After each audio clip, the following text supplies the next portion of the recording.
Hello guys, magandang hapon po sa lahat. Guys, ang iba-vlog ko ngayon guys ay tungkol guys sa sa puno ng kawayan guys, itong nasa likod ko. Ito guys, marami itong kagamitan guys. Pwede gagawa ka ng nipa hut or maski guys, marami itong magagawa guys sa itong puno ng kawayan guys.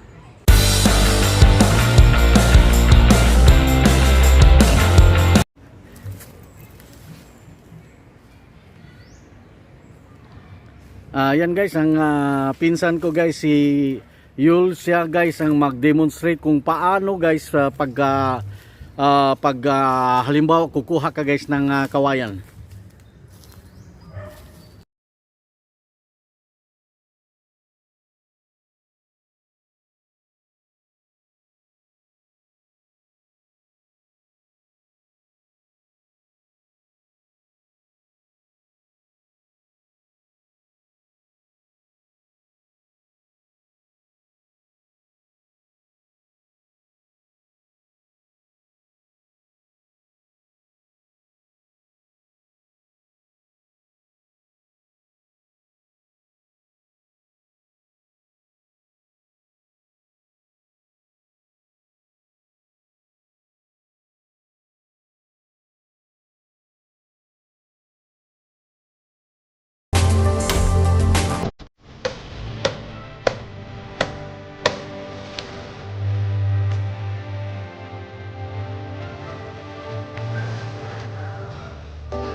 Marami kagamitan ito sa tao.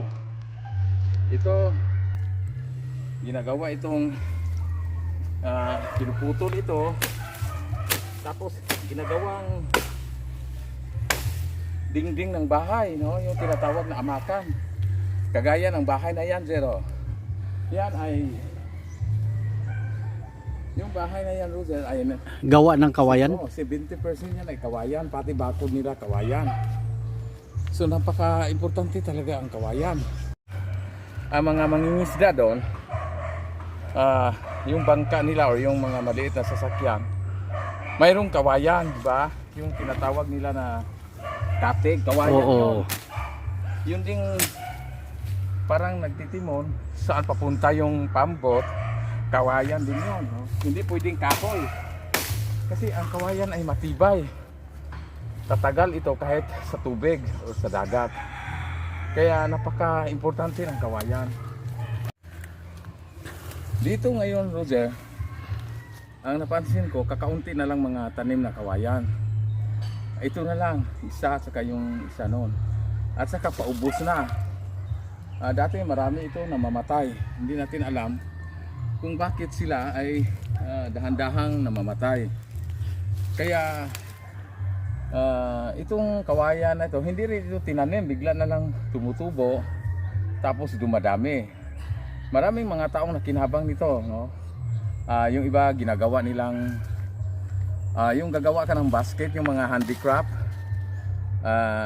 ginagawa nilang lagyanan ng mga parang nigo, di ba? Kawayan din yan. Tapos lately lang, nung mga 1990s, napansin ko maraming taong kumukuha ng kawayan kasi ginagawa nilang antina sa TV. Wala pang mga signal nung time na noon. No, nagpahabaan sila ng kawayan, nilagay nila sa bubong. Meron akong tatanong yun magkano kaya yung isang piraso niyan yun ngayon? Mahal na ito ngayon, sir. Siguro itong isa, mga yung medyo malaki. Oo. Nagkalagay yan ng mga siguro 150, mga ganon. Ganun ba? Mahal din, mahal na. Dati 20 pesos. Dati nga hinihingi lang eh. Kaya ginagawa din itong upuan, no? Yung mga magagaling sa furniture, dinidesign nila kawayan, maganda rin. No? So So, Yung instant bahay-bahay. yung mga lahat ng mga Kubo. cottages, lalo na sa Cottage. sa Panglao, yung tourist island dito sa Bohol, yung mga cottages noon ay more than 50% are made of bamboo. Yung iba naman talagang 100% made of bamboo, no? Ang bubong lang ang medyo nipa, pero yung nipa na yon hindi yun maikakabit pag walang kawayan. So halos lahat kawayan, ba? Ganun ka importante. Ngayong marami ng mga resort dito sa Bohol, kumakaunti ang kawayan. Yun yung dahilan bakit tumaas yung presyo. Yung sinabi kong presyo dito lang yon, pero hindi ko alam kung sa labas kung magkano, no? Bawat isang ganito, isang puno.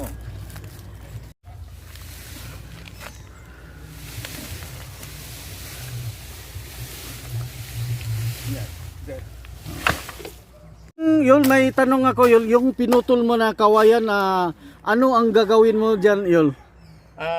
Ito sir, kaya pinili ko itong medyo hindi masyadong mataba at makamahaba. Kasi gamitin ko ito pang sungkit eh. Yung, halimbawa yung prutas na mangga or yung nangka na mas yung mataas. Maganda ito, ginagawang panungkit. Tapos pag nagsawa ka na, pwede mo itong putol-putulin. Gawa mong parang pins, gano'n. So maraming magagawa dito, no? Napaka-importante talaga ang kawayan. Ang dami mong magawa, no?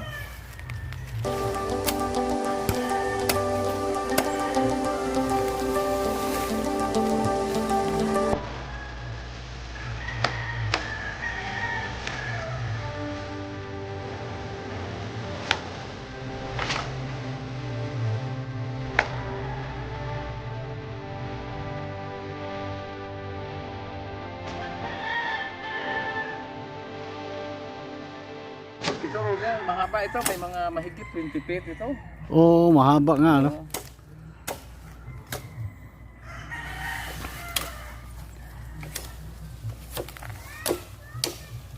Bali, noon pala, marami pala yan noon. Ngayon, isang ano na lang tumatayo.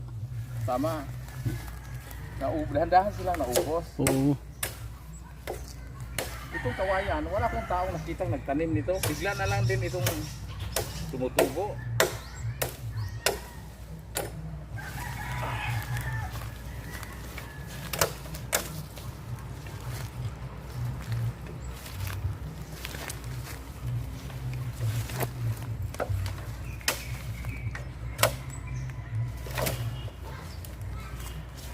Dadalhin ko ito doon.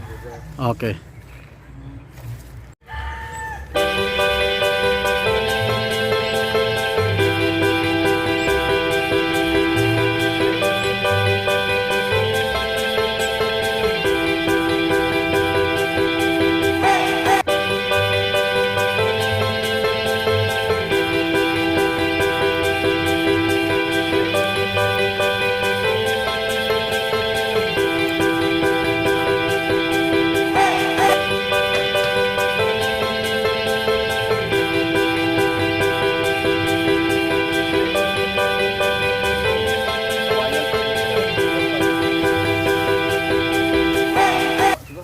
Pangatlong puno pala, mayroon pa dito, no? Pero hindi ito gaya dati na nagdikit-dikit, na sobrang dami.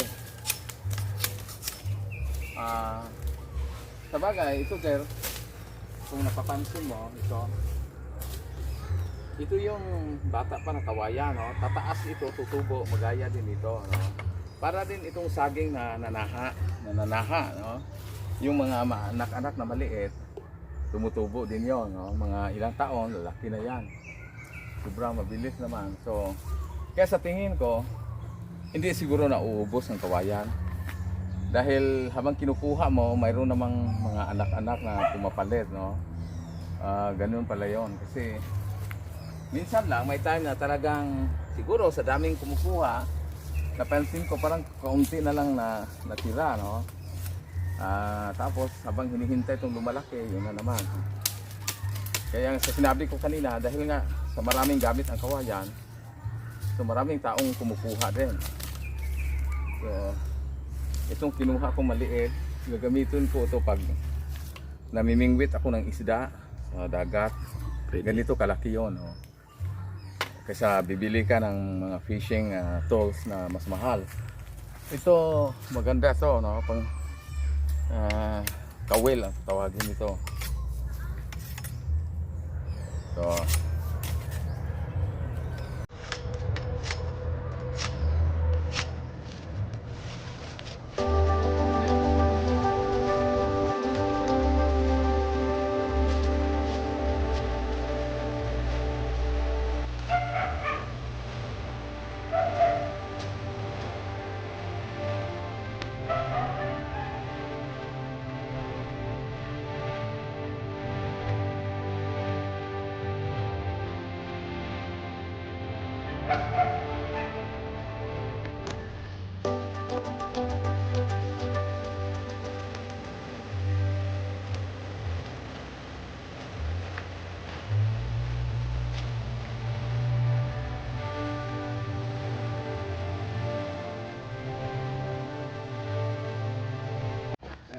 Guys, yun ang vlog ko lang guys this afternoon guys, tungkol sa ano kahalaga yung ano guys, yung puno ng kawayan.